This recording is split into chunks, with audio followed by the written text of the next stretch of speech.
माही सिंह और आप देख रहे हैं नेक्स्ट 9 न्यूज।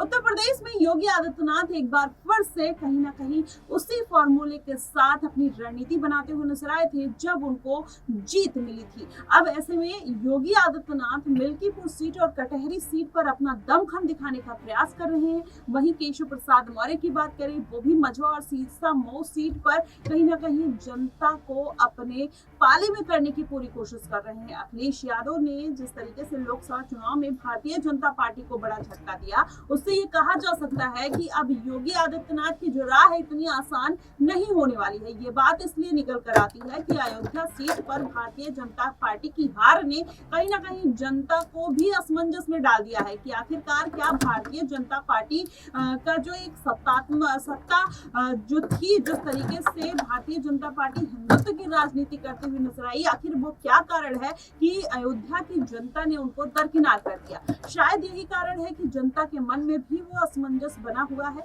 और वही असमंजस दूर करने के लिए मिल्कीपुर सीट और कटहरी सीट कहीं ना कहीं जीत उस पर दर्ज करना भारतीय जनता पार्टी के लिए बेहद जरूरी हो गया है, क्योंकि इस बार की ये सीटें 2027 के विधानसभा चुनाव के समीकरण को बनाते हुए नजर आएंगी और ये समीकरण अगर बनते हैं तो कहीं ना कहीं योगी आदित्यनाथ के लिए 2027 का विधानसभा चुनाव जीतना आसान हो जाएगा। अगर ये समीकरण नहीं बनते हैं तो जाहिर तौर पर अखिलेश यादव ने जिस तरीके से इस बार के लोकसभा चुनाव में अपना परचम लहराया है वो आने वाले दिनों में भी देखने को मिल सकता है। वहीं अगर देखा जाए तो केशव प्रसाद मौर्य को मानसून ऑफर देकर भारतीय जनता पार्टी में फूट डालने के काम अखिलेश यादव ने कर दिया है। अब वही फिर फूट एक बार अपर्णा यादव के माध्यम से भारतीय जनता पार्टी में डालने की कोशिश की जा रही है।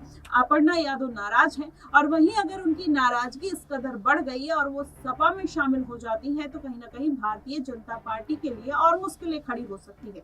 साथ ही अगर देखा जाए तो भारतीय जनता पार्टी ने इस बार कई विवादित चेहरों को अपनी पार्टी से दूर रखा, लेकिन अपर्णा यादव का कोई ऐसा विवाद नहीं रहा। ऐसे में वो पार्टी में 2 साल एक सुथिल कार्यकर्ता के तौर पर भी बनी रही, लेकिन उनको कोई बड़ा पद, कोई बड़ी जिम्मेदारी नहीं दी गई। तो इससे ये साबित होता है कि कहीं ना कहीं भारतीय जनता पार्टी को अपनी रणनीति पर फिर से विचार करना चाहिए। अखिलेश यादव ने जिस तरीके से केशव प्रसाद मौर्य को मानसून ऑफर दिया, उसके बाद पार्टी में जिस तरीके से उथल पुथल देखने को मिली, शीर्ष कमान को इंटरफेयर करना पड़ा, तो ऐसे में माना ही जा सकता है कि उत्तर प्रदेश की राजनीति इस बार इतनी आसान नहीं है। भारतीय जनता पार्टी जिन तमाम मुद्दों को लेकर चुनाव जीतने का प्रयास कर रही थी, वो चुनाव जीतना इतना आसान नहीं होगा और तमाम चेहरों को दूर कर देने की वजह से भी भारतीय जनता पार्टी इस बार कहीं ना कहीं हार का सामना कर सकती है। और इस बार काफी ऐसे चेहरे हैं जिसमें बृजभूषण शरण सिंह का नाम ले लीजिए, संघमित्रा मौर्य, अपर्णा यादव और यहाँ पर साध्वी प्रज्ञा, रमेश बिधूड़ी जैसे अन्य तमाम नाम हैं जिनको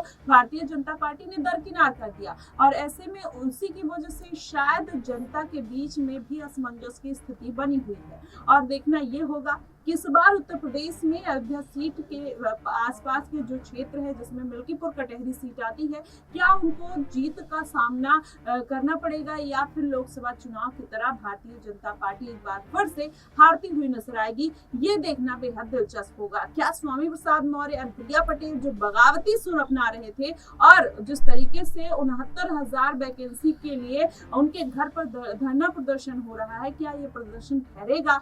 क्या अनुप्रिया पटेल और केशव प्रसाद मौर्य फिर से बगावत करते हुए नजर आएंगे? किस तरीके के समीकरण बनेंगे? कहीं ना कहीं ये देखना बेहद दिलचस्प होगा। फिलहाल आपको क्या कुछ लगता है कि इस बार योगी आदित्यनाथ उपचुनाव में सीटों पर जीत दर्ज कर पाएंगे या नहीं? आप हमें कमेंट बॉक्स में जरूर बताइएगा। फिलहाल के लिए बस इतना ही। देश और दुनिया की तमाम खबरों के लिए हमारे साथ बने रहिएगा नेक्स्ट 9 न्यूज पर।